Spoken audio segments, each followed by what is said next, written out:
Alle 7.26 di giovedì 3 agosto, buongiorno Sicilia da Michele Cucuzza e da Angelo Gagliano. Allora, 18 giorni dopo l'incendio all'aeroporto di Catania, da oggi 4 voli in più all'ora, che così diventano 14, 7 in arrivo e 7 in partenza, proprio mentre sono partite dure critiche per la gestione dell'emergenza dopo il rogo, per il grave danno d'immagine e per l'economia che ne sono derivati e ancora per le mancate innovazioni in questi ultimi 11 anni. Autori di queste reprimende, diciamo così, il sindaco di Catania Trantino, che chiede anche ristori naturalmente per le categorie danneggiate, il dirigente di Fratelli d'Italia Pogliese, tutti i gruppi di Camera e Senato di Fratelli d'Italia, il ministro del Made in Italy Urso e la Confindustria di Catania, che chiede anche un intervento politico istituzionale risolutivo e deciso, insomma chiarissimo.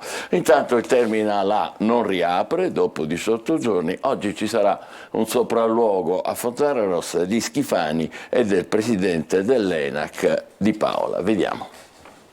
Ci sono state oggettive lacune nella gestione dell'emergenza. Gli spettacoli a cui abbiamo assistito sono stati certamente indegni all'interno di un contesto quale quello dell'aeroporto di Catania, che è il quinto aeroporto in Italia con 10 milioni di passeggeri. Non lasciano spazio a fraintendimenti le parole del senatore di Fratelli d'Italia Salvo Pogliese, coordinatore regionale del partito, in un coro unanime che arriva tramite una nota del sindaco di Catania Enrico Trantino, congiuntamente ai parlamentari siciliani di Camera e Senato, del gruppo all'Ars di Fratelli d'Italia e ai coordinamenti regionali e provinciali del partito nella Sicilia orientale. Nel documento si punta il dito sulla gestione dell'aeroporto di Catania da parte di SAC, rivelatasi, si legge, carente nell'emergenza nella programmazione di interventi strutturali necessari, così come per i danni considerati incalcolabili.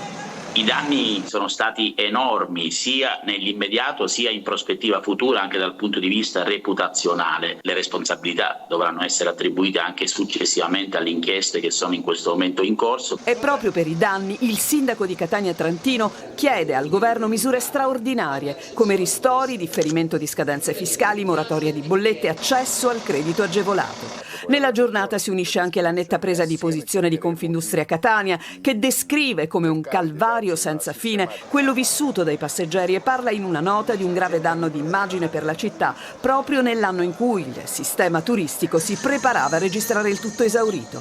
Per gli industriali etnei occorre un intervento politico e istituzionale risolutivo e deciso per garantire un ritorno alla piena operatività. E proprio dalla politica arriva la constatazione del ministro delle imprese Urso, che evidenzia come in 11 anni non esista un progetto di ammodernamento dello scalo approvato da ENAC. Irragionevole per il ministro catanese che il sistema aeroportuale della città debba soffrire di un tale deficit infrastrutturale che lo rende non solo fragile, come l'incendio ha dimostrato, ma progressivamente inadeguato. Vedremo ancora meglio come vanno le cose a Fontanarossa poco prima delle 8. Intanto adesso nuove voci di rabbia senza speranza per il futuro di chi perde il reddito di cittadinanza. Ma quella figlia ha una vita dignitosa e la deve dare, no? Quanti anni ha sua figlia? Mia figlia ha 18 anni, ma è ancora a scuola. Lei è Elena, ha 50 anni, originaria della Romania, vive a Catania da 25 anni, con la figlia diciottenne che deve frequentare l'ultimo anno delle superiori. Il reddito di cittadinanza era il suo unico sostentamento economico per coprire affitto, bollette e per dare una vita dignitosa a sé e alla figlia. Anche lei, come altre 169.000 persone in Italia, ha ricevuto quell'SMS dell'INPS che annunciava la sospensione del sussidio.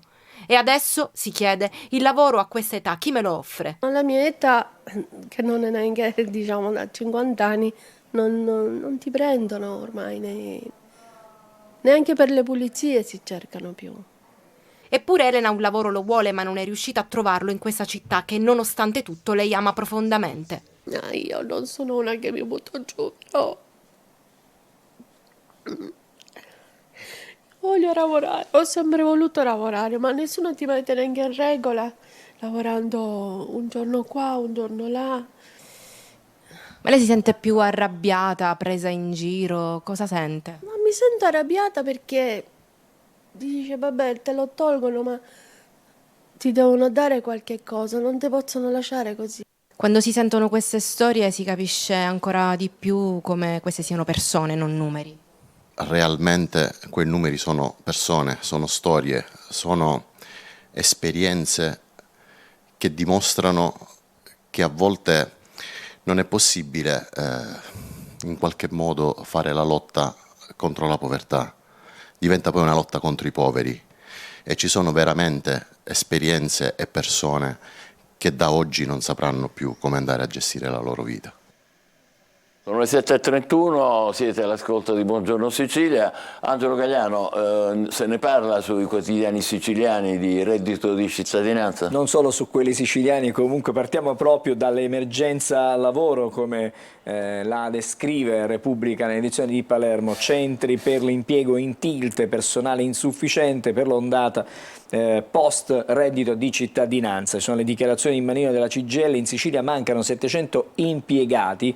C'è una lettera poi di un vincitore di un concorso, assumete chi ne ha diritto. Insomma, la situazione certamente non è allegra. Nei centri per l'impiego manca il 70% degli impiegati, quindi praticamente non solo manca il lavoro, ma addirittura nei centri che dovrebbero dare lavoro mancano i dipendenti che dovrebbero cercare questo lavoro. Allora, cominciamo adesso dalla prima pagina, torniamo alla prima pagina, quella della Sicilia stavolta, e ci riagganciamo a quanto accade a Fontana Rossa. Sale la tensione attorno proprio all'aeroporto, allo scalo di Catania, Urso, Trantino e Confindustria, siluro, virgolettato, alla SAC. Da oggi col terminal aggiuntivo 4 voli in più all'ora. Questa è la fotografia di quello che succede all'aeroporto catanese. Poi ancora rifiuti, l'incubo viene descritto, viene chiamato dalla Sicilia. Schifani accelera l'effetto Bellolampo, l'emergenza diossina dopo il rogo nella discarica riapre il nodo termovalorizzatori, il bando arriverà entro l'anno. L'incendio della discarica di Bellolampo con la conseguente emergenza diossina a Palermo ha riaperto la questione rifiuti, la regione rompe gli indugi, il presidente Schifani ribadisce il piano di 2 termovalorizzatori, uno a Palermo, l'altro a Catania, pubblicheremo, dice il bando, entro l'anno. E poi fotonotizia con questa immagine che ci riporta davvero a quello che è il conflitto, a quello che è poi la guerra, l'orrore. La guerra degli orfani, scrive la Sicilia, dall'Ucraina in Sicilia è il ritorno forzato, l'odissea dei piccoli che non trovano pace perché non riescono ad avere praticamente un momento di serenità e una casa, un tetto dove poter vivere. E ancora leggiamo a proposito di reddito di cittadinanza anche dalla Sicilia, no della ministra alla proroga, le opposizioni soffiano sul disagio, dice il ministro del lavoro. E poi il PNRR, allarme delle regioni, rischio incompiuto dopo la decisione di definanziarlo, e quindi ci sono ancora le questioni in ballo su quelli che sono effettivamente i fondi che arriveranno a destinazione. Poi c'è un focus su quella che è la vendemmia in Sicilia, previsto un calo del raccolto ma la qualità resta eccellente. Su questo incide certamente anche quelle che sono le condizioni climatiche. A proposito di cronaca, spari in pieno giorno, ci sono 2 sospettati, magari cercheremo di leggere qualcosa dalle pagine interne. E allora approfondiamo la vicenda aeroporto, SAC, nuove ondate di accuse di veleni, la società di gestione dell'aeroporto nel mirino, attacchi dal ministro Urso, dal sindaco Trantino, da Confindustria, grave danno d'immagine e non soltanto per la città. Il ministro dice terminal non adeguato all'attuale traffico passeggeri che lo rende decisamente fragile, il sindaco, la gestione dell'emergenza non ha funzionato, ora si rispetti almeno il cronoprogramma, mentre gli industriali parlano di fatalità che non poteva essere fronteggiata meglio. Questa è la domanda che si fanno, e poi certe dichiarazioni stridono con la realtà dei fatti. Insomma, ci sono tante domande e tanti dubbi su quello che è accaduto. Tante critiche. E tante critiche, certamente. I termovalorizzatori, la regione accelera, lo abbiamo visto, l'emergenza diossina che ha causato l'incendio proprio nella discarica ripropone il nodo rifiuti. Schifani ha ribadito il sì a 2 impianti, uno a Palermo, l'altro sorgerà a Catania, e come detto il bando arriverà di fatto entro il 2023. Speriamo, emblematica l'immagine, come dire, dire, monnezza che dà... Una discarica, una vasca dove si va a conferire, diciamo, l'indifferenziato, tutto quello La che... nuova natura che si va delineando, si va... E devo dire che i gabbiani che stiamo vedendo in queste immagini se ne vedono sempre di più in città. Anche in altre città, come città, Roma per esempio, dove volteggiano felici. È tipica la loro presenza quando ci sono molti rifiuti. E poi attenzione stamattina la pone la Sicilia sul ritorno delle province, perché c'è il primo sì alla resurrezione delle province, scrive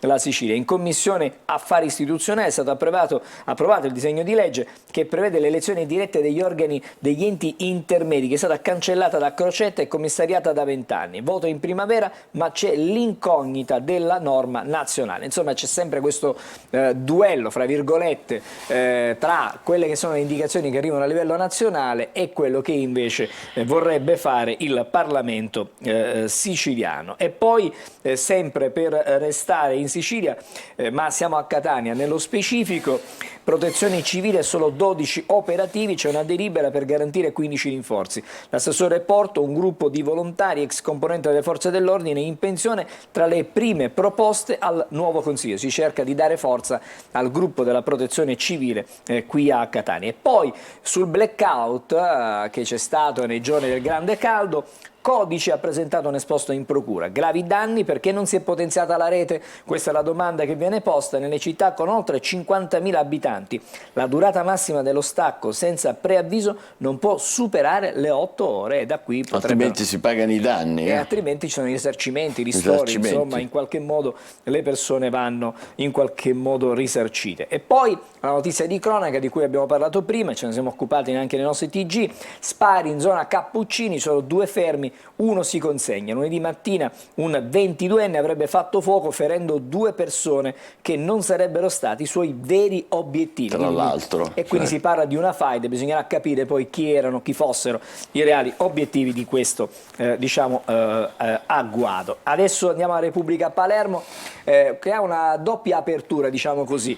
Si parla di flop infrastrutture perché MSC lascia Siracusa, dal 2024 non ci saranno più crociere, torneremo se la situazione migliorerà, addio dunque a 80.000 turisti. Un'altra bella batosta, abbiamo avuto la batosta dell'aeroporto, adesso c'è quella di MSC con 80.000 turisti in meno. Questa doveva essere la stagione del boom del turismo in Sicilia. È una sorta di boomerang. Sì, come un boomerang, infatti, più che altro. Infatti. E poi il caso aeroporto di Catania, disagi senza fine, si prova a salvare almeno il Ferragosto, speriamo sia così. Poi c'è un focus su quella che è la situazione dei rifiuti, vedi questa fotografia che è eloquente dall'alto. Marinella, 11 giorni sommersi dai rifiuti, 11 giorni con enormi cumuli di spazzatura, sotto casa hanno sommerso pure i cassonetti, i residenti di Marinella anche al 7° piano costretti a tenere le finestre chiuse con una temperatura sopra i 40 gradi. Lì sotto ci sarebbero i cassonetti, sotto quella montagna. Sotto questi sono i cassonetti, dovrebbero esserci i cassonetti. E poi l'illusione di PNRR, fondi dell'Unione Europea, la rimodulazione del piano di resilienza annunciata dal governo costerà all'isola, ne parlavamo ieri, 1,4 miliardi che si aggiungono al miliardo di euro da restituire in autunno a Bruxelles perché non è mai stato speso, quindi 2,5 miliardi restituiti, se non comunque non spesi nella nostra regione. Tagli e sprechi spiegano il disastro idrogeologico e anche quello dei roghi. I centri per l'impiego, ne abbiamo parlato, sono in affanni, ma manca il personale per gestire quella che è l'emergenza. E poi rapidamente anche dalle pagine interne, a proposito del turismo, MSC lascia Siracusa, nel 2024 non ci saranno crociere, le navi portavano nel capoluogo aretuseo 80.000 turisti l'anno, un danno economico che si aggiunge alle perdite per l'incendio di Fontana Rossa. Leggi la motivazione. Torneremo se ci saranno strutture migliori, ecco. E quindi bisogna che queste strutture, queste infrastrutture, insomma, siano disponibili per chi ha voglia di vedere la nostra bella della terra. I tagli subito alla PNR, ai fondi dell'Unione Europea, ipoteca da 2,5 miliardi sul futuro della Sicilia, e la rimodulazione del piano di resilienza, lo spreco delle risorse europee mai spese aggravano l'impreparazione strutturale dell'isola davanti a roghi, emergenze idrogeologiche. Impietoso questo titolo. Fotografia davvero desolante, aggiungerei io, della nostra regione. E adesso siamo al Giornale di Sicilia. Anche qui vedi, grandi opere nel vicolo cieco, primi effetti del Max Italia annunciato ai fondi del PNRR. Fra i cantieri a rischio, stop anche a quello da 23 milioni per realizzare una scuola in un immobile confiscato alla mafia a Palermo. Il definanziamento, che alla Sicilia costerà oltre 1 miliardo di euro, toccherà pure investimenti per potenziare la rete ferroviaria. E ancora il ministro Fitto non ha convinto le regioni, dateci garanzie, approvate il documento di 27 pagine, insomma ci sono critiche dalla conferenza dei governatori, da molti sindaci, dite quali sono i finanziamenti alternativi per fare continuare i lavori, e al sud deve restare il 40%, in questo momento la situazione direi che è tutt'altro che rosea. Esattamente. Poi le province verso il ritorno, aumentano le poltrone, l'Ars c'è il sì in commissione. E i concorsi, Schifani chiede lo sblocco dei concorsi, ha inviato una lettera al ministro Giorgetti, si mette in moto l'iter concordato con Roma per riprendere il turnover, insomma forze nuove nella pubblica amministrazione. Ma quella bella foto dell'uva che... Ci arriviamo, eccola qui, guarda, la vendemmia al via, una delle più difficili, le previsioni di assovini nell'isola, si comincerà in ritardo di 10 giorni rispetto all'anno scorso, probabile un calo del 35-40% per il meteo avverso, ma la qualità non è compromessa. Meno quindi male, diciamo che quella, conserviamo. Cioè, qualità ottima, purtroppo quantità ci sarà meno prodotto, e quindi probabilmente ci saranno anche rialzi dei prezzi. Allora, Messina, siamo sulla Gazzetta del Sud, è la città più vecchia del Sud, l'età media aumenta ma per molti anziani diminuisce l'aspettativa di vita. I dati sono Istat sul peso della popolazione, over 65 nelle 14 aree metropolitane italiane. Insomma, non facciamo più figli, non si fanno più figli, ci sono sempre più persone avanti con gli anni. Il PNRR, regioni in allarme per i cantieri, un documento per rimarcare le forti criticità legate ai progetti per diciamo definanziati. E poi intanto ne parleremo con la rassegna stampa nazionale. La strage di Bologna, ha parlato Mattarella, chiara la matrice neofascista, questa la posizione del capo dello Stato. Sulla Meloni dice generica, e quindi sono molte critiche sul capo del governo. E poi ancora in Italia, a proposito di politica, Fassino e la busta paga da 4.718 euro, stipendi d'oro, dice, falso a proposito dei deputati. Quindi insomma Fassino, che poi è stato in qualche modo anche rintuzzato dalla Schlein, dalla sua segretaria. Esattamente, è intervenuta per dire insomma di stare un po' calmo. E poi c'è una buona notizia, fra virgolette: incubo tariffe, le bollette del gas segna una frenata, questo su base anno, ci dovrebbe essere uno sconticino. Questo, ma di roba poco. 2,1%, quindi non niente di particolare. E dalla Russia al Niger si prova a trattare Putin il ricatto del grano e la mediazione turca. Insomma, si cerca di trovare una soluzione a quelle che sono le aree calde del momento. Ci fermiamo qui. Molto bene, facciamo una breve pausa, poi passeremo ai quotidiani nazionali. Sono le 7:45 quasi, state con noi, buongiorno Sicilia.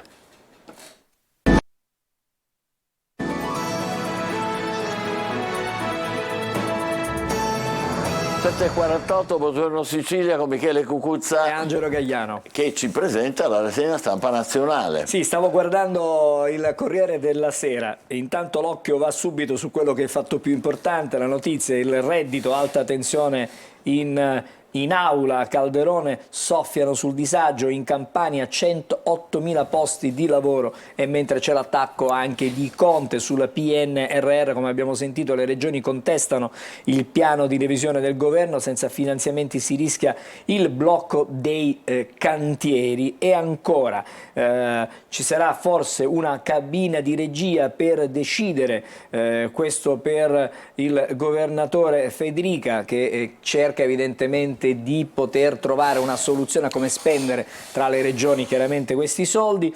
E poi c'è una nota che riguarda invece i fatti internazionali, perché gli USA sono stati bocciati, no? Sono stati declassati. Per la prima volta da un sacco di anni. Questo ieri ha comportato una perdita in borsa. Cioè significa che l'economia americana non va così a gonfie vele come loro pensano, e infatti Biden si è Ce l'ha contro Fitch. Fortemente arrabbiato. Sì, perché in questo momento... Ma sì, perché poi questo automaticamente provoca una serie di difficoltà in borsa, crolli qua e là, insomma, diminuzione del il debito statunitense che in questo momento insomma, non convince gli esperti, e allora arrivano questi giudizi negativi. Poi la strage di Bologna, ricordo e polemiche, Mattarella dice fu fascista e Meloni parla di terrorismo, è molto più generico il Presidente del Consiglio. Poi fotonotizia con Trump, vedi che nonostante sia sotto accusa gioca tranquillamente a golf, l'assalto a Capitol Hill, la cospirazione, oggi l'ex leader sarà in tribunale, ma la domanda che si chiede e che si fa il Corriere è: Trump sotto accusa, ma può ancora diventare presidente? Beh, candidarsi di sicuro, poi toccherà agli americani decidere se avere un presidente pregiudicato oppure no. Beh, staremo a vedere cosa succederà. E poi ancora gli onorevoli, questa è una storia che va avanti ormai da un po' di tempo, a proposito di quello che si può indossare, non si può portare, scarpe da tennis a Montecitorio, studia le regole per il decoro, i deputati sono divisi anche sulla cravatta, insomma. Problemi futili, diciamo così. Ci sono tante altre cose di cui pensare in Italia. La Repubblica, la prima pagina, la strage di Bologna, oltraggio alla memoria, scrive Repubblica, nell'anniversario dell'attentato Meloni ignora le sentenze sulla matrice neofascista e chiede di giungere alla verità. Mattarella la responsabilità, le responsabilità sono state accertate, ma Fratelli d'Italia prosegue la campagna per scagionare ancora Mambro e Fioravanti. Dossier contro i politici, si indaga su un finanziere dell'antimafia, quindi un altro capitolo ancora. Un ennesimo capitolo. Poi i rialzi dei prezzi in 7 località vengono prese in considerazione, l'estate delle vacanze più care, aumenti dalla pizza ai lettini. Questa è una fotografia dell'Italia in vacanza, ma con il caro prezzi. Noi siamo stati tra i primi a segnalare questa brutta tendenza. È una bruttissima tendenza davvero. Effetto Trump nel GOP, patrioti contro i traditori. È il partito repubblicano, il vecchio Great Old Party, il vecchio partito repubblicano, patrioti contro traditori, quindi è diviso il partito repubblicano e il partito di Trump. E poi c'è un'inchiesta di Repubblica su quello che avviene in Iran, sesso, mullah e video, svelata l'ipocrisia iraniana, nelle pagine interne. Perché avrebbero scoperto anche, come dire, storie gay, che non c'è niente di male, però da parte di chi poi fa la morale, insomma, alla maniera iraniana che sappiamo. Esattamente. Ancora le regioni contestano il governo, il PNRR, tagli, fermano i cantieri. Questo per le vicende che riguardano proprio il piano nazionale di resilienza, insomma, per ripartire, per ricostruire il nostro paese grazie anche agli aiuti europei. Il lavoro si trova, non serve il salario minimo, sono le parole del ministro. Con il reddito sono stati sprecati benzina sul fuoco, direi. 25 miliardi, non torno indietro. Sarebbe stato uno spreco il reddito di cittadinanza per il ministro Calderone. Poi ancora Mattarella e la svolta di La Russa, Bologna strage neofascista. Sì, questo è molto importante perché il Presidente del Senato ha detto che la matrice di Bologna è chiaramente neofascista. Ed è l'unico degli esponenti di Fratelli d'Italia che è stato così netto. E poi c'è questa foto che ci fa sempre riflettere su quello che sta avvenendo in Africa, la polveriera Africa, sbarcati gli italiani in fuga dal Niger, i bambini terrorizzati, chi sta facendo il gioco della Cina? Questa è la riflessione di Natalie Tocci, evidentemente questi nuovi equilibri o squilibri mondiali. Sì. Guarda a destra quel pezzo. Hai visto la risposta a quello che si chiedeva il Corriere? Trump va alla sbarra, ma ora può rivincere. Capito? Quindi, questa è Alan Friedman, la sua opinione. La sua opinione, certamente. Poi, Avvenire, generatori di pace, come sempre Avvenire prova a trovare una soluzione positiva, cerca sempre uno spiraglio. Il titolo generatore di pace, il Papa a Lisbona: il mondo ha bisogno di un'Europa che sappia spegnere i focolai di guerra, va difesa la vita umana a rischio con lo scarto degli anziani, i muri,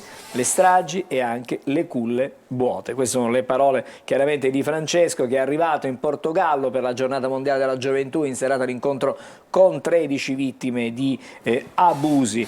E poi ancora l'accordo sul grano, Erdogan spinge, sta facendo pressione su Putin. Questo è molto importante, l'unica mediazione reale attualmente in atto è proprio quella di Erdogan, e vediamo se miracolo riesce. Spieghiamo l'importante, però per adesso Mosca comunque continua a bombardare i depositi dove sono praticamente depositati, raccolti i cereali che arrivano dall'Ucraina. Lasciamo anche Avvenire, siamo adesso al giornale, vedi qua. Il salario minimo di Fassino, figuraccia in Parlamento, l'ex leader dei DS piange miseria in aula: a noi deputati stipendio da 4.700 euro, però ne dimentica altri 7.000.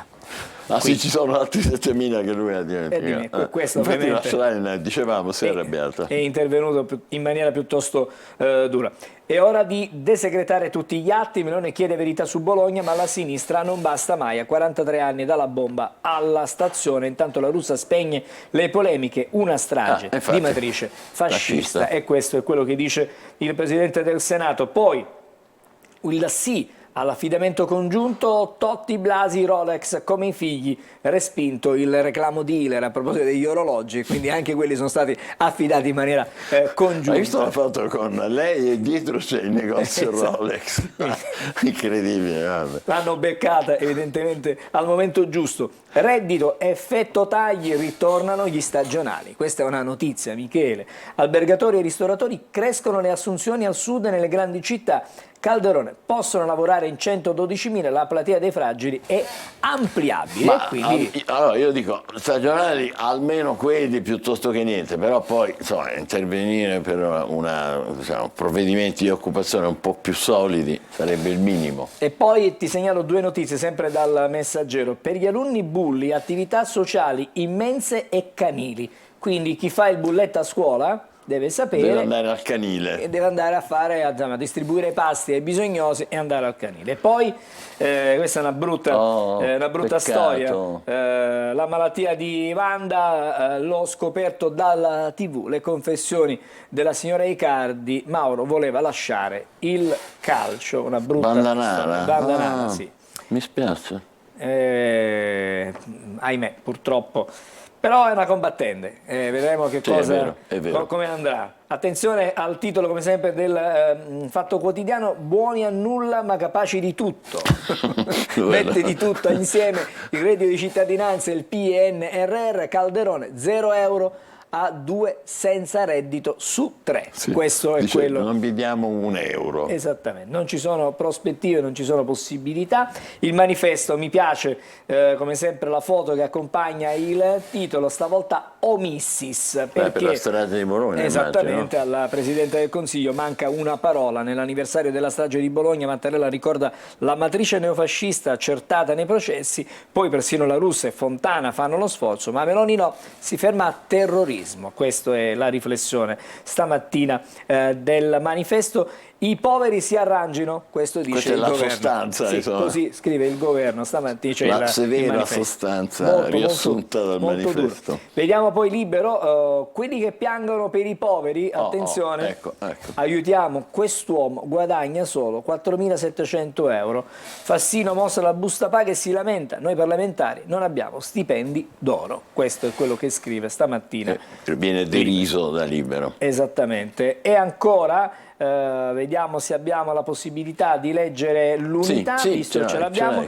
Disastro PNRR, governatori e sindaci in rivolta contro il governo, questo è il dato di fatto. E poi sull'anniversario della strage di Bologna, perché non dite strage di Stato? Questo addirittura dicono non è soltanto neofascista, ma è una strage, diciamo, che ha implicazioni anche da parte dei servizi, Gelli, eccetera, eccetera. E poi siamo sulla nazione di Firenze, PNRR, le regioni in allarme, cantieri a rischio, lettera dei governatori a Fitto, con i tagli si bloccano le opere. E poi ricorderai qualche giorno fa, qualche mattina fa, abbiamo parlato della storia del fidanzato che si era nascosto in casa, ha trovato e poi ha ucciso la giovanissima ventenne. Povera Milano, ragazza. la confessione dell'ex fidanzato. Sofia aveva paura, per ucciderla ho cambiato. Cioè lei temeva, capisci? È una cosa incredibile, cioè, ma come si può veramente ammettere cose di questo genere? Guarda. E siamo al tempo di Roma, reddito dei veleni, Calderone sbuger dalla sinistra, Ecco. Il ministro riferisce in aula e smentisce le opposizioni,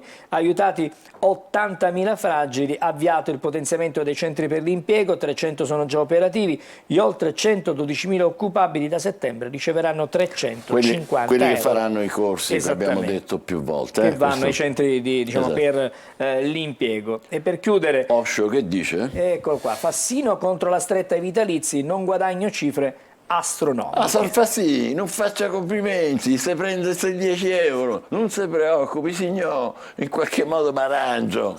Ma peccato che Fassino è torinese, non è romano. Non è romano, Comunque, assolutamente. Osho non perdona. Ci fermiamo qui, 7.59, state con noi, fra pochissimo torneremo a parlare di Fontana Rossa con due che ci capiscono. State con noi, a più tardi.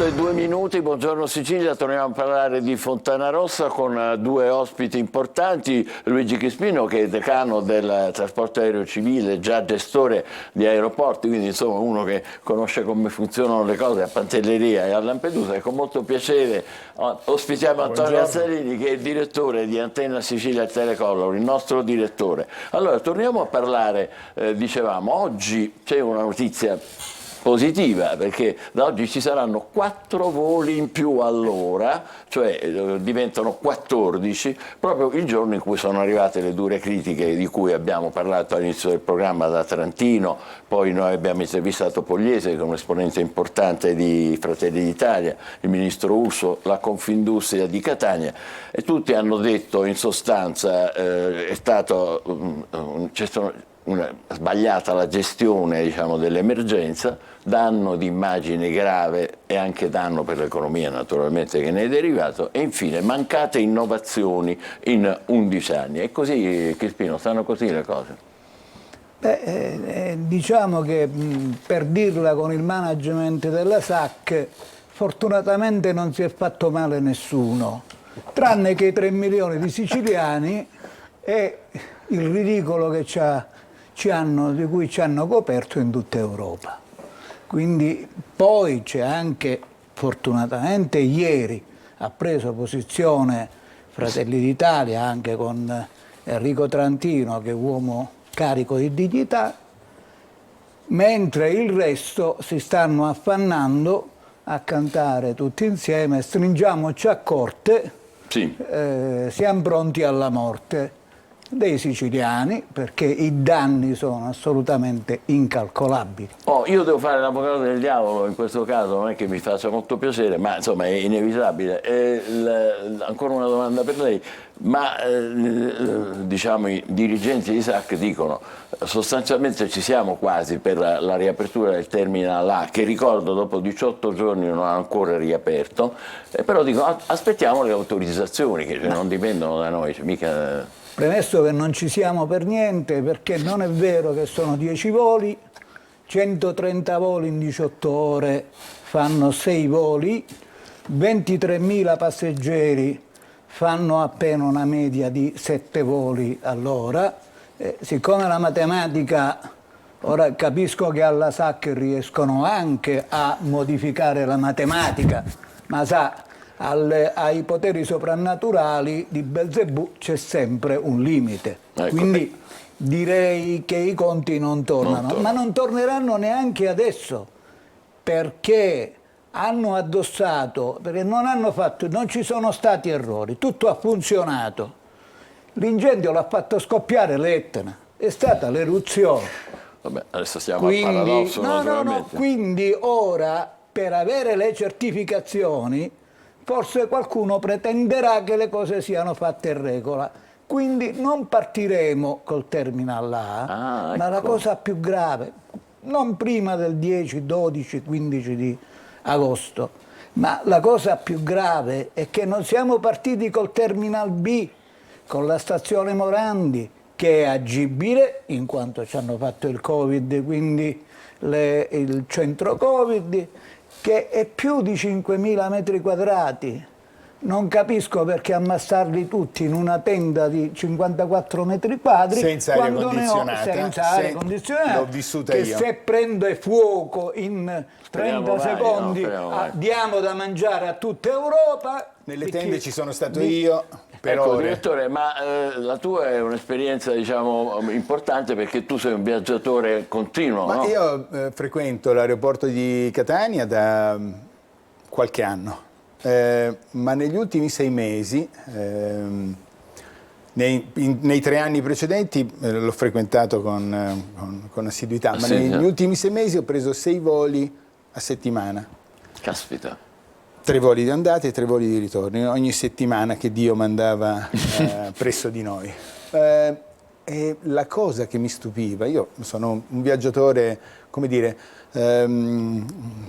ho viaggiato molto e viaggio molto, la cosa che mi stupisce è che in questi 3 anni l'aeroporto di Catania è sempre stato il solito schifo e nessuno ha mai messo mani per fare manutenzione.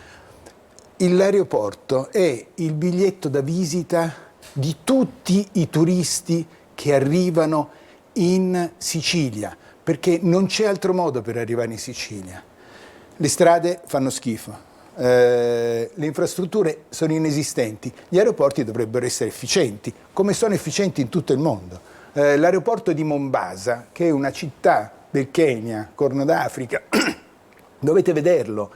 E la Svizzera, le aiuole rasate, dignitosamente adeguati le sale, sono dignitosamente adeguate le sale dei passeggeri. L'aeroporto di Catania fa schifo. Quando lei arriva in Sicilia, viene accolto, quando le va bene, se ITA non fa 2 ore di ritardo come normalmente accade. Stiamo vedendo qualcosina intanto. Ecco, se le va bene, viene accolto dai finger, viene scaricato sui finger e qualcosa funziona. Qualcosa funziona non significa niente, perché poi entri dentro, c'è scritto Welcome to Sicilia, su muri scrostati, linoleum rovinati, e arrivi in sala dove ritiri i bagagli con bagagli ammassati, buttati dappertutto, i buchi per terra, la cosa gravissima, per terra c'è il linoleum, bene, sotto ci sono dei buchi perché il pavimento in cemento probabilmente ha ceduto. Ma negli ultimi 3 anni quel pavimento è stato solo ricoperto da un foglio di linoleum e i buchi sono rimasti sotto perché dava fastidio probabilmente ai manutentori, ma soprattutto ai dirigenti dell'aeroporto, mettere a posto i buchi. Vieni accolto poi in un posto, vieni scaricato agli arrivi, sembra un SUC, è una cosa assolutamente inadeguata. Questo è per quanto riguarda gli arrivi. Poi arrivi nei parcheggi, che fanno schifo quanto l'aeroporto, e cosa succede? Io sono arrivato un giorno a mezzanotte,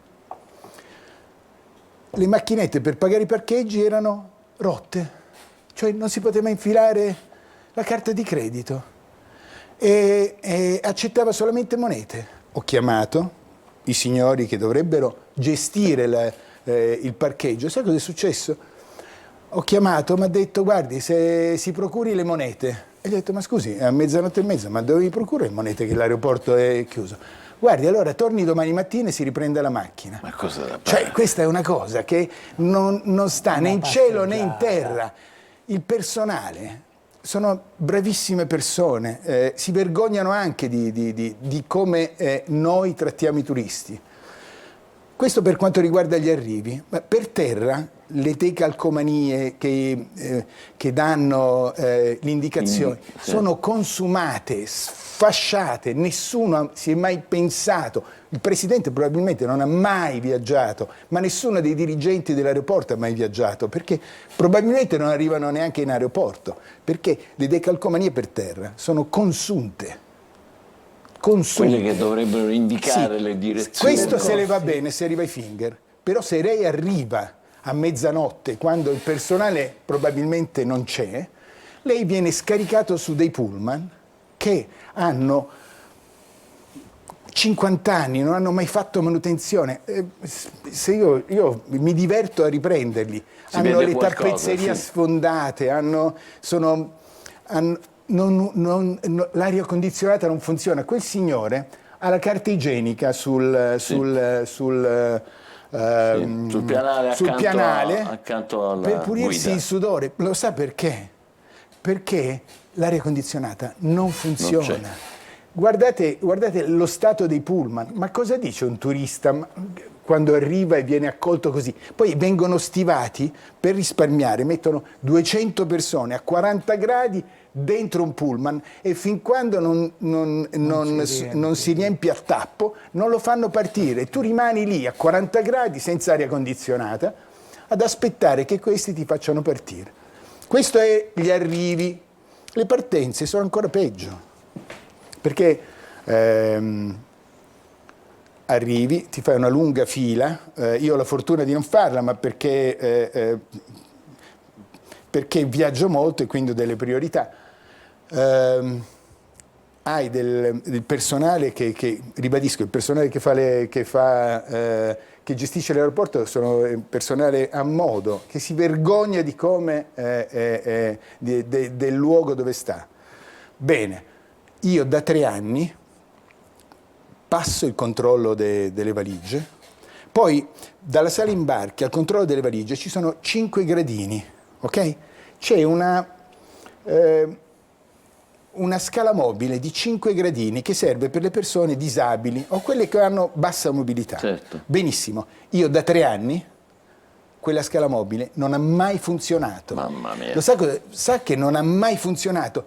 Loro, la manutenzione dell'aeroporto è mettere un nastro e dire non funziona. non funziona, e quello è tutto. Se prende lo scivolo per le carrozzine si accorgerà che il linoleo è tutto staccato, che la gente ci si può massacrare, è fatto da schifo. Direttore, Arriva in sala, ma io le dico la verità, arriva in sala, quando tu arrivi in sala partenze non c'è spazio per la gente, perché ci sono milioni di persone che partono ogni giorno.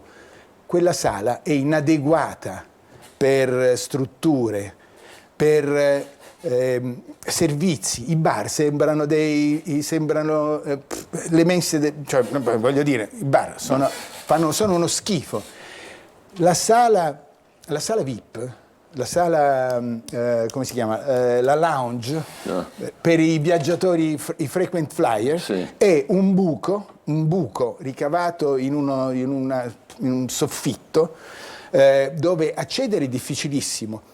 Fa schifo perché fa schifo, è manutenuta da fare schifo. Le poltroncine sono scrostate, ti danno 4... ci sono 35 persone e poi 100 persone fuori che fanno la fila, bambini, cose. Non si può, è inutilizzabile, è un buco, ma è un buco tutto così. E questa era la descrizione fatta da Antonio Azzanini, che è direttore di Antenna Sicilia e Telecolor, del quinto aeroporto italiano con 10 milioni di passeggeri all'anno, prima che succedesse l'incendio. Per chiudere, Crispino, come se ne può uscire? Se ne può uscire cominciando a cancellare i dirigenti inadeguati. A cancellare un management che io ho definito unfit, quindi paragonandolo un po'...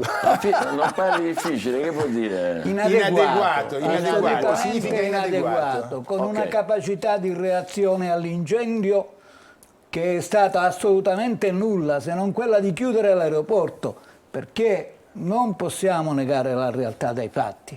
Alle 8 Alla luna di notte della domenica l'aeroporto è stato ufficialmente chiuso fino alle 8 del mattino, ma alle 8 del mattino del lunedì l'aeroporto è stato dichiarato chiuso con NOTAM, quindi ufficiale, sino alle 14 del mercoledì.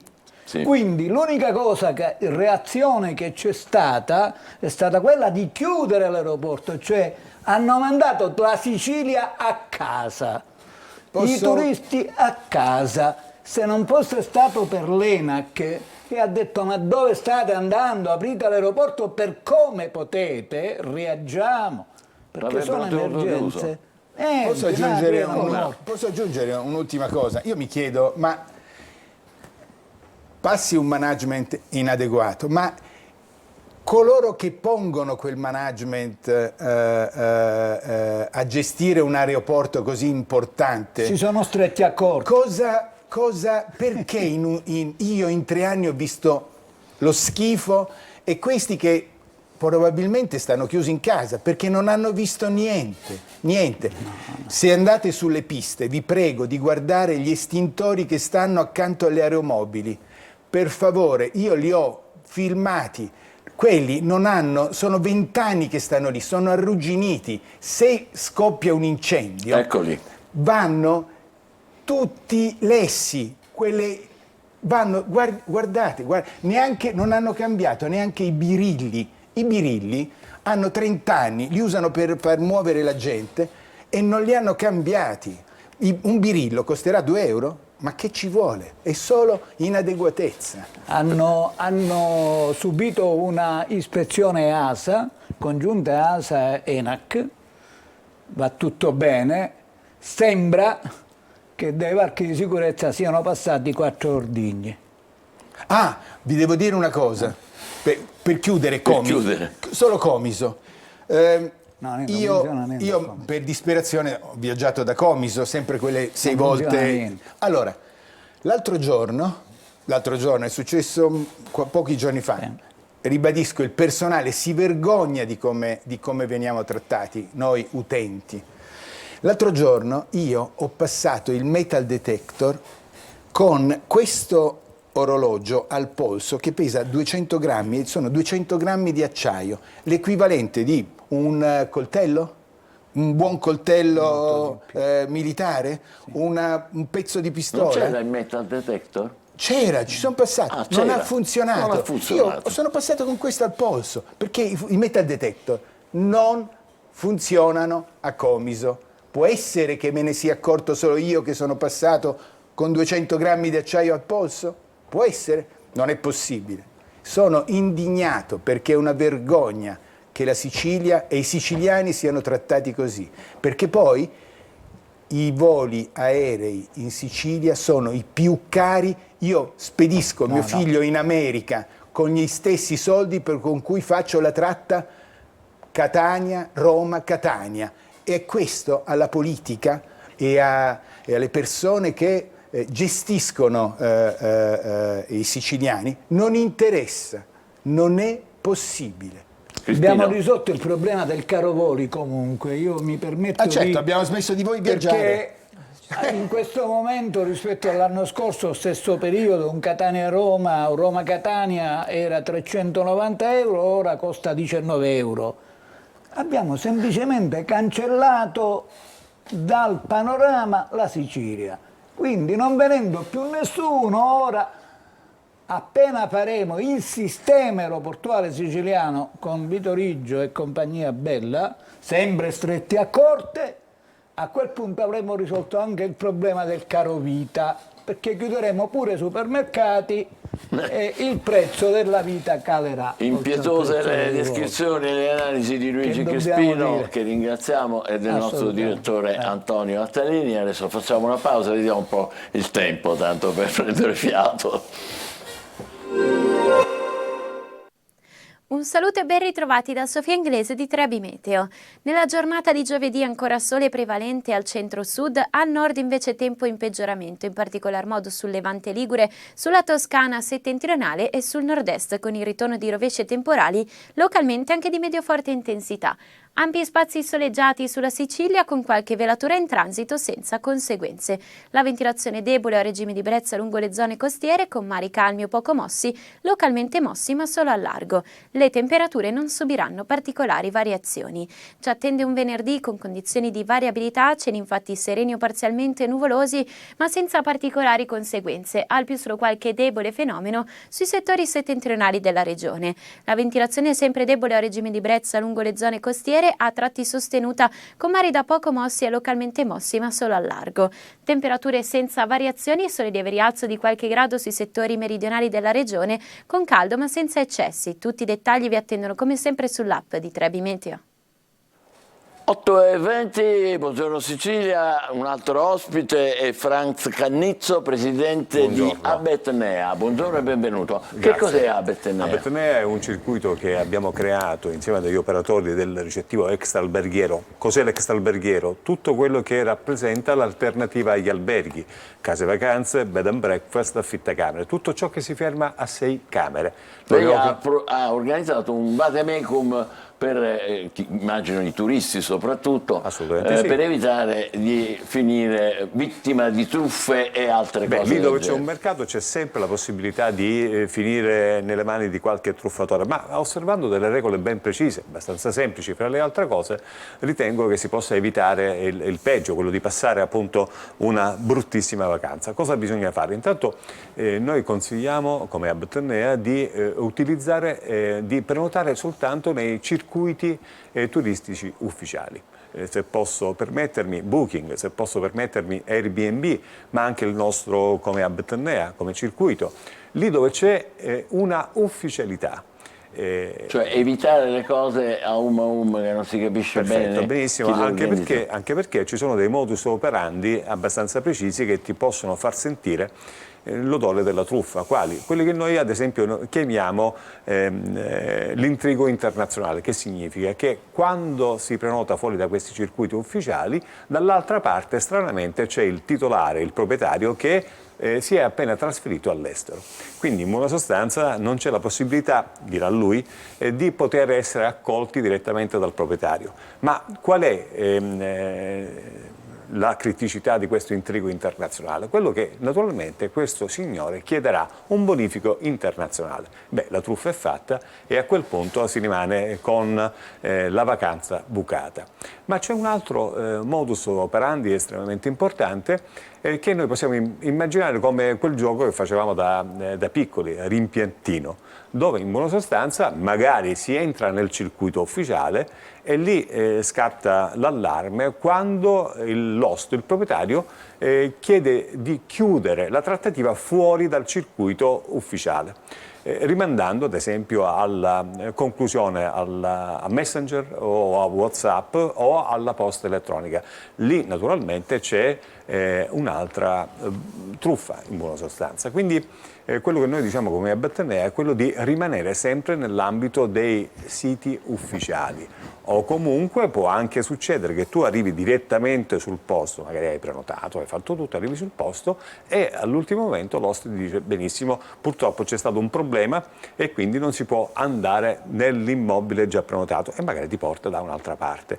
E lì... E questo lo può fare, no? Beh, sì, questo lo può fare, però se l'immobile che si trova a disposizione non ha le caratteristiche uguali o addirittura migliori rispetto a quanto prenotato, naturalmente noi consigliamo di chiedere direttamente al sito ufficiale la restituzione delle somme. Il sito ufficiale, tra le altre cose, garantisce il pagamento con la carta di credito. Vorrei anche evidenziare un altro aspetto molto importante, che la carta di credito, nel momento in cui il servizio non ti soddisfa, può restituirti come ente bancario, come istituto di credito, le somme che tu hai speso. E quindi è anche una garanzia in più. Quindi non bonifici, non pagamenti internazionali, ma semplicemente quello di prenotare, pagare eventualmente con la carta di credito, nel momento in cui si arriva avere anche la possibilità di poter disdire perché non soddisfatti. Ma bisogna essere molto agguerriti, molto attrezzati, invece uno viaggia magari un po' più spensieratamente. Assolutamente sì, ma sono delle regole tutto sommato abbastanza semplici, anche perché considerate che oggi gli italiani sono vittime non solo solo della truffa che può nascere con la prenotazione della vacanza, dell'immobile, ma anche in tanti altri contesti. Anche quando si acquista un semplice abbigliamento, accessori di abbigliamento, magari allettati da prezzi... Ma pure lì ci può essere, pure lì per gli abbigliamenti? Assolutamente sì. Faccio un esempio. Assolutamente. Quando ad un certo punto tu trovi dei capi di abbigliamento a prezzi veramente molto bassi.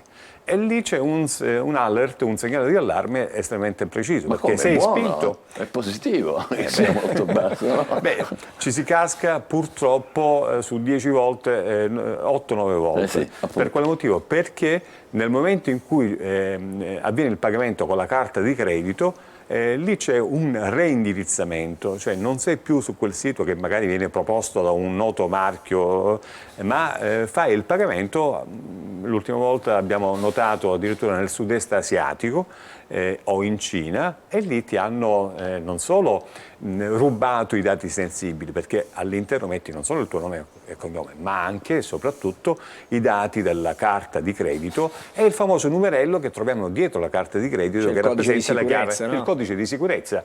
A quel punto tu, se non blocchi la carta, sarai vittima non solo di quella truffa, ma anche da lì a breve di altre truffe. Gli hai dato la carta? Gli hai dato sostanzialmente la tua carta. Naturalmente oggi però gli istituti bancari, alcuni primari, sono già attrezzati, appena notano un reindirizzamento, bloccano direttamente la transazione. È chiaro che se poi questi signori, questi truffatori, dovessero fare delle operazioni successive, conviene bloccare la carta. Caspita, quindi bisogna stare molto attenti. Bisogna stare naturalmente attenti, perché ormai noi transiamo anche in buona parte dei nostri acquisti online, quindi bisogna stare particolarmente attenti. E quindi il progresso e l'utilizzo sempre maggiore questo fa parte un po' dell'evoluzione. Dicevo all'inizio, dove c'è un mercato c'è anche il truffatore, quindi bisogna stare attenti dai truffatori. Ultimo messaggio che ci vuole dare per chi, malgrado aeroporti eccetera, si avvia a partire, qual è? Fate intanto vacanze in Sicilia, nonostante le difficoltà. Bravo, fate le vacanze in Sicilia. Ma c'è un dato, in questi giorni c'è stato un calo, diciamo, degli arrivi? Sì, c'è stato, ne parleremo prossimamente attraverso una nota stampa come associazione di categoria, c'è stato un calo che noi stimiamo addirittura arrivare al 40%. Sì, ne abbiamo parlato nei giorni scorsi, 40%, c'è un crollo forte, verticale. Naturalmente dobbiamo rimboccarci le maniche, perché un grave danno al grande sforzo che è stato fatto da tutti gli operatori turistici siciliani è stato messo in crisi. Ma secondo lei, diciamoci la verità, senza essere finti ottimisti, si può recuperare? Guardi, noi abbiamo recuperato dopo il momento Covid, abbiamo recuperato lo scorso anno, pensavamo di superare il dato 2019 quest'anno, ma è chiaro che non lo supereremo. Non ce la facciamo. Mi auguro che intanto venga ristabilita una credibilità, perché il problema non è tanto il sistema antincendio, non è solo il sistema antincendio che ti funziona o meno, ma la credibilità. Voi pensate, noi siamo stati in aeroporto, siamo partiti durante questi giorni ed è, non voglio ripetere un po' cose che ne abbiamo conosciamo, parlato, un'odissea, rimanendo sempre in Sicilia, fra le altre cose. Bene, grazie a Franz Canizzo, Presidente Grazie, Abetnea. Ritorni per aggiornarci, speriamo con notizie positive per la ripresa del turismo. Facciamo una pausa e poi di nuovo troverete altri ospiti e altre storie. Buongiorno Sicilia.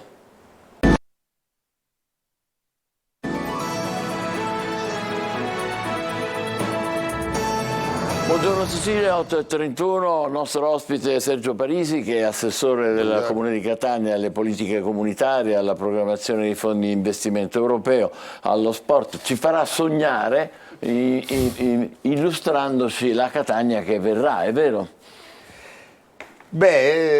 Sì, diciamo si sta facendo un grande lavoro, come lei sa io facevo parte anche della precedente amministrazione, quindi un lavoro che parte un po' da lontano, parte proprio dalla programmazione sulla spesa dei fondi europei, e diversi progetti adesso sono in fase di conclusione, di realizzazione sui lavori, soprattutto anche sull'impiantistica sportiva. Io ho appunto poligono militare, lo sport, e da quest'anno con l'amministrazione trentina il sindaco ha avuto l'idea di assegnarmi anche la delega ai lavori pubblici, che ovviamente ben si lega con la programmazione dei fondi comunitari. Allora io accenno un po' di zone, poi lei magari ci darà conferma. Librino, Montepo, San Berillo, lo stadio naturalmente, Piazza Nettuno, Piazza Europa, in asse d'arrivo anche per Viale De Gasperi. Ci sono 12 progetti che sono in via di realizzazione o completamento? Beh, si diceva prima che naturalmente più cose si fanno, più si rischia di avere degli intoppi, no? Ecco, poc'anzi si parlava dello stadio. Lo stadio invece in questo momento è un po' il simbolo di come si dovrebbero realizzare le cose sfruttando i fondi europei. Da un lavoro effettuato anni fa in fase di programmazione, furono reperiti all'epoca 6 milioni e 6 di fondi del patto per Catania, più 1 milione e 2 dei fondi Pommetro, e adesso i lavori stanno per concludersi, nonostante la fine dei lavori era prevista per febbraio 2024, quindi però i lavori più importanti si stanno per concludere proprio per far coincidere il tutto con l'inizio del campionato. E lì davvero si sta facendo un vero e proprio miracolo. Lei accennava alle piaghe, alla rigenerazione delle piazze. Fu un preciso intento quello di incidere positivamente su quelle classifiche, sulla vivibilità delle città che ci hanno visto sempre penalizzate. Ecco, la nostra scommessa è quella di scalare queste classifiche e, rigenerando queste piazze, questi luoghi in disuso, per dare ai cittadini la possibilità, di vivere queste piazze in maniera diversa, attraverso attrezzature sportive, verde, nuove installazioni anche di carattere green, e questo lo abbiamo fatto in diverse piazze della città, a Viale Bummacara, a Villaggio Sant'Agata, a Montepo, Piazza Europa. Abbiamo inaugurato un mese scorso la piazza Beppe Montana a San Giovanni Calermo, con un playground, un campetto da calcio e tante altre attrezzature. Quindi diciamo che cominciamo a raccogliere i frutti di un lavoro importante e ovviamente a beneficiarne sono i nostri cittadini. Il sindaco Trentino ha parlato più volte che si riaprirà il waterfront, che sarebbe poi il lungomare di Catania, interrando la stazione. Che prospettive ci sono? Come andiamo da quelle parti? Allora, l'interramento della rete ferroviaria in realtà parte dalla stazione fino ad arrivare poi passando sotto Piazza Alcalà, per intenderci. Esatto. Il lavoro che si sta facendo adesso riguarda il lungomare, con l'apertura fra qualche mese della corsia che parte proprio da Ognina e arriva a Via del Rotolo, la corsia quella sopra, su un progetto fermo di fatto da più di 20 anni. Però se già voi vedete, gli operai sono al lavoro, la ditta è al lavoro, sicuramente si chiuderà entro l'anno questa corsia, però in una visione strategica stiamo lavorando per sfruttare i fondi comunitari per realizzare l'altra corsia, per lavorare nella parte sotto, quindi la parte del lungomare, con un concorso di progettazione di 15 milioni di euro, per trasformare naturalmente il nostro lungomare in questa prima fase da Piazza Mancini Battaglia fino a Piazza Nettuno, ma in quella visione strategica che dicevo prima ci sarà anche poi la rigenerazione da Piazza Nettuno sino a Piazza Europa, ovviamente a condizione che si concluda il progetto che parte da Via del Rotolo e arriva a Piazza Europa, ovviamente nella parte Ma ci sarà la sopra. pedonalizzazione che è richiesta del lungomare? Naturalmente nel momento in cui noi chiudiamo questi due progetti nella parte sopra, quindi per intenderci dalla circonvallazione sino ad arrivare a Piazza Europa, è chiaro che poi con i fondi che noi abbiamo reperito, soprattutto con questo concorso di progettazione che ci darà il miglior progetto, che sarà un concorso europeo, un miglior progetto per rendere pedonabile il lungomare, ovviamente dotandolo di tutta una serie di servizi, dal verde alla pista ciclabile, e lì veramente cambierà il volto della città, ed è certamente una scommessa che stiamo portando avanti con il sindaco Trantino e con tutta la giunta, una scommessa che sicuramente sarà apprezzata dai nostri Certamente, è molto importante quello che hai appena detto, ma tutto questo non interferisce col tema di cui abbiamo parlato leggendo i giornali con Angelo Gagliano stamattina, cioè tra tagli al PNRR, fondi europei non spesi, la Sicilia rischia di non utilizzare 2,5 miliardi. Tutto questo riguarda la regione, ma poi alla fine non c'è una come dire, ricaduta su Catania? Spero di no.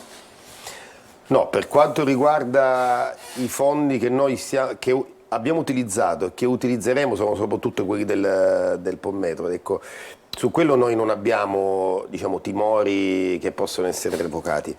E se lei ricorda, un po' di mesi fa venni qui, sì, ecco, parlando, non ero più assessore, e fece un po' un consuntivo di quello che si era speso con quei fondi.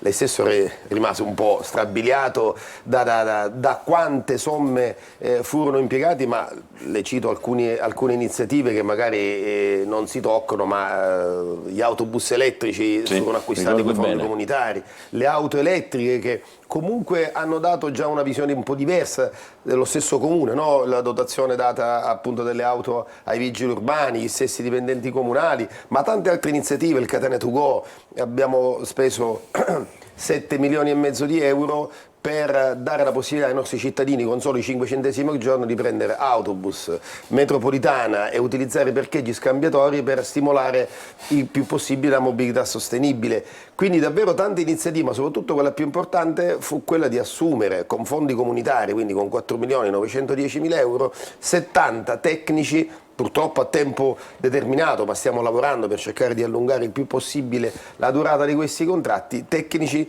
che ci stanno dando una grande mano d'aiuto. Per tecnici intendo ingegneri, certo, architetti, geologi, ma anche avvocati. Sono loro che ci stanno dando la possibilità e ci daranno la possibilità di accelerare la spesa sui fondi comunitari. Per questo dico che abbiamo fatto davvero un grande salto in avanti, e sono certo che poi pian pianino i lavori che si stanno portando avanti saranno percepiti in maniera positiva dai cittadini. Io volevo dire, è un grande esperto di fondi comunitari l'assessore Parisi, ma perché la Sicilia ha questo grande problema di non sapere spendere i fondi? Per chiudere. Sì, io con un pizzico di presunzione dico che Catania i fondi li ha spesi, li sta continuando a spendere e li spenderà grazie a questa programmazione attenta che si è fatta, con un perfetto gioco di squadra che parte dalla giunta, arriva ai nostri funzionari, ai nostri direttori. E come ha detto Giorgio Martini, che è responsabile dei fondi del Pommetro, Catania andrebbe presa ad esempio su come sta utilizzando i fondi e soprattutto va presa ad esempio sulla strategia che ha messo in campo. Spieghiamolo in modo da non perdere questi fondi, perché altrimenti è un guaio. Spieghiamo. Non ai telespettatori, ma intere puntate. Certo, noi comunque è importante che Catania non è coinvolta in questa diciamo, lamentela che viene dalle regioni e dalla regione per i tagli ai fondi del PNRR e la mancata... non sono solo fondi del PNRR, appunto, quindi tengo a precisare, c'è la nuova programmazione dei fondi del Pommetro che è di circa 200 milioni di euro. Bene. E fondi comunitari, e chiudo, sono anche... Quando si parla di fondi comunitari si parla anche di servizi sociali, di inclusione sociale, perché anche su questo si è fatto un grande lavoro, lo si sta continuando a fare. Bene, allora buon lavoro ancora, grazie all'assessore Parisi. Adesso ci fermiamo un momento e facciamoci anche due risatine. Mi hanno rilasciato dalla Svizzera e si sa che in Svizzera se non ti presenti un giorno sei licenziato. Allora sono rimasto qui oltre frontiera a fare qualsiasi cosa trovo, ho detto lo faccio, ho trovato da curare un anziano, una persona a modo, una persona simpatica, aveva solo un piccolo problema ma proprio leggera, aveva un po' di vuoti di memoria, però una persona squisita, mi dava 300 euro ogni fine mese, c'ho famiglia, ho detto meglio che niente. Mi ricordo che lì il primo giorno di lavoro mi ha detto così in maniera gentile: scusa, oggi che giorno è? Ho detto il 31, fa non te ne andare prima che te ne vai che ti devo dare i soldi. L'indomani di nuovo mi fa: ma sai che oggi non mi ricordo che giorno è? Ho detto il 31, non te ne andare che... Oh, in un mese ho preso 31 stipendi. che il 31esimo giorno me l'ha chiesto pure a mezzogiorno, ho preso pure la 13ª. I parenti, sti cornuti, lo volevano curare e mi lasciavano le pastiglie bianche tipo Mentos. A me, ora tu mi conosci, dite sì. Al mio cliente gli lasciavo le pastiglie bianche tipo Mentos. Gli davo direttamente le Mentos. Dopo 30 giorni di Mentos non si ricordava un cazzo, ma gli era venuto un alito quando diceva scusa oggi che giorno è, profumava l'ambiente, profumava. Le pastiglie le ho dovute prendere tutte e 31 io per 2 motivi, uno per farle sparire e 2 per ricordarmi di dirgli che l'indomani era il 31, oggi come oggi lo stipendio è importante. Oh, ma sai quanti soldi, come ti chiami? Miche? No, a 2 mi risponde. Miche, oh Miche, ma sai quanti soldi quel mese? Che quando ho visto tutti quei soldi ho detto quasi quasi realizzo il mio sogno. Io, sin da quando ero piccolino, da sempre, ho avuto un sogno particolare. A me mi è sempre piaciuta una macchina bellissima. A me come macchina mi è sempre piaciuta la Escort.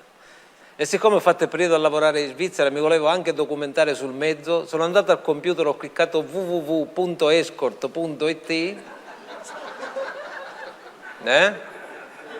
E mi sa che sta macchina non piace solo a me, Birichini? Io non so cosa vi è venuto fuori a voi, ma a me mi è venuta fuori Jessica. In atteggiamento equivoco ho detto, ma sarà la proprietaria della macchina. E siccome c'era scritto chiamami, io l'ho chiamata e ho detto, senti Jessica, a quanto me la dai?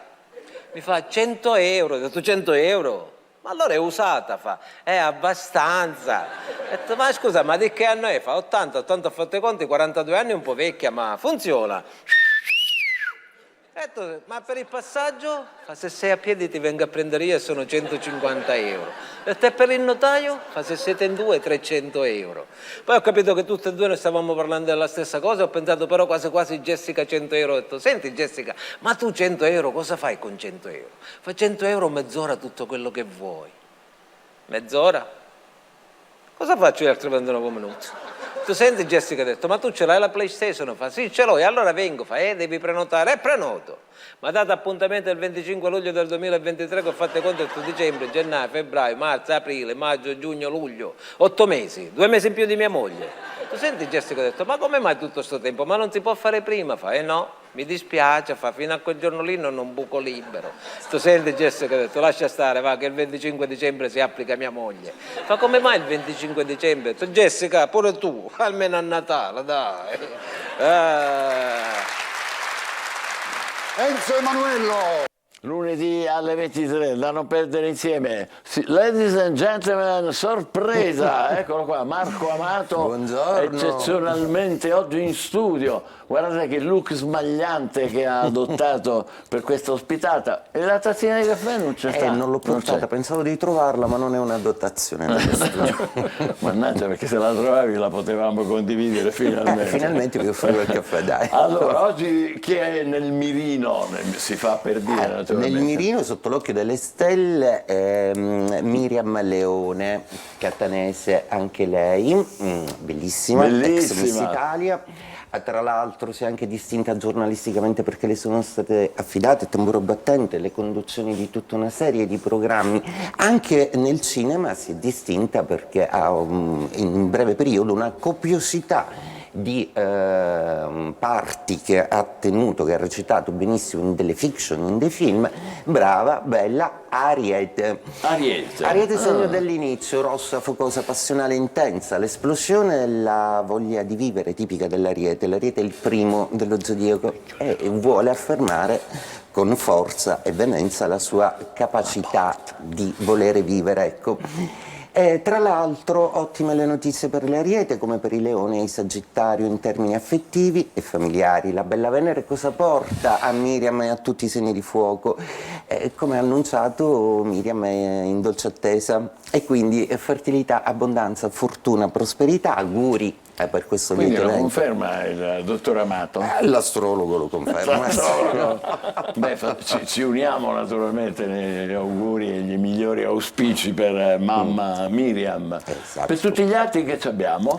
Che ci abbiamo? Una dolcissima luna in pesce, Angelo, ti farà piacere sapere che oggi è una giornata in cui una dritta non andrà. Benissimo. Aiuto! Allora, la bella luna che è stata questa superluna in acquario che abbiamo avuto fino a ieri notte, stupenda, bellissima, l'ho ammirata da Piazza Maggiore a Palermo, vicino a dove abito, proprio era uno spettacolo. Superluna perché è al perigeo, quindi è più vicina alla Terra. Agosto è un mese di questo 2023. Non proprio dei solari, ma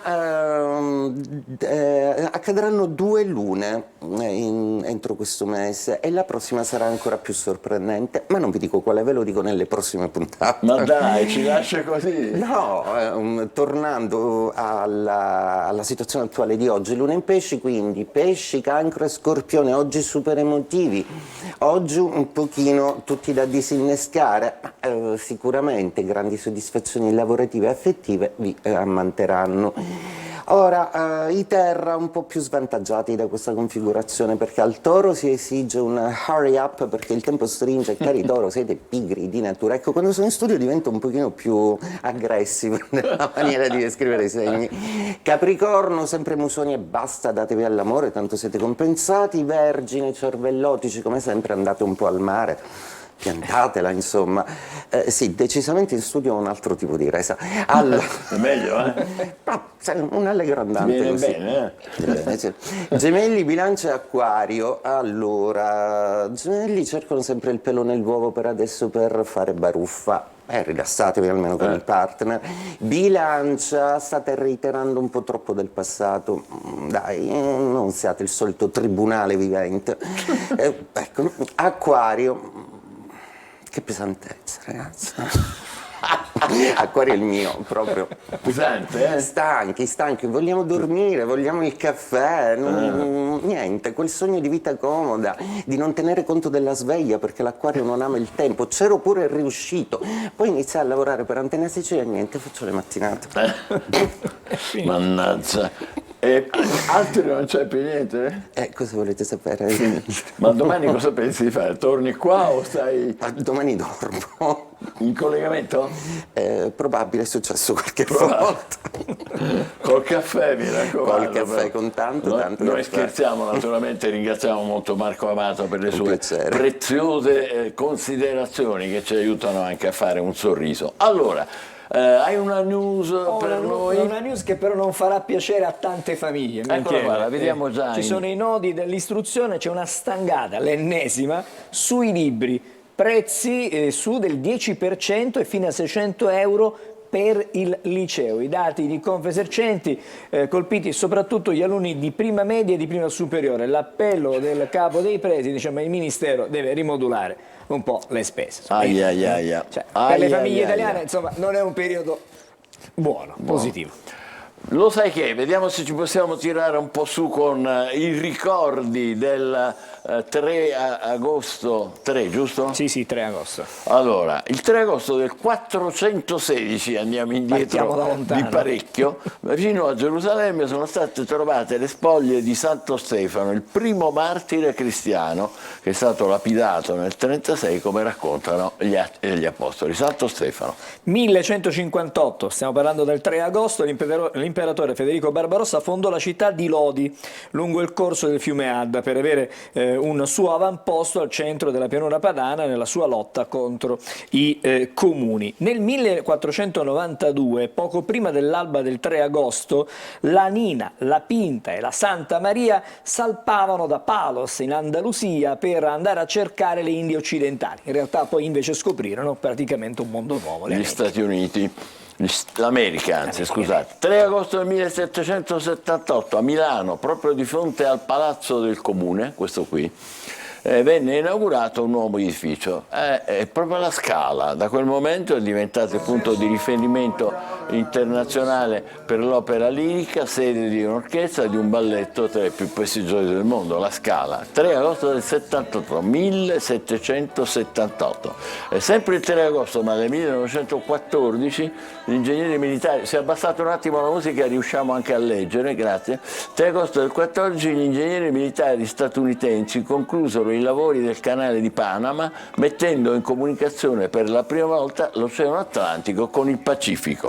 E ora gli auguri di buon compleanno a un grande protagonista dello sport italiano, Paolo Bertolucci, ex tennista e ora commentatore televisivo. Insieme ad Adriano Panatta vinse la Coppa Davis in Cile nel 1976, un'indimenticabile impresa per la nostra rappresentativa, diciamo, di tennis. E poi oggi è festa nazionale in Niger, dove ci sono tanti problemi, lo ricordiamo, c'è stato un colpo di Stato, il 3 agosto del 1960 il paese divenne una repubblica essendosi liberata dal dominio francese. E ora però non sappiamo come va a finire in Niger.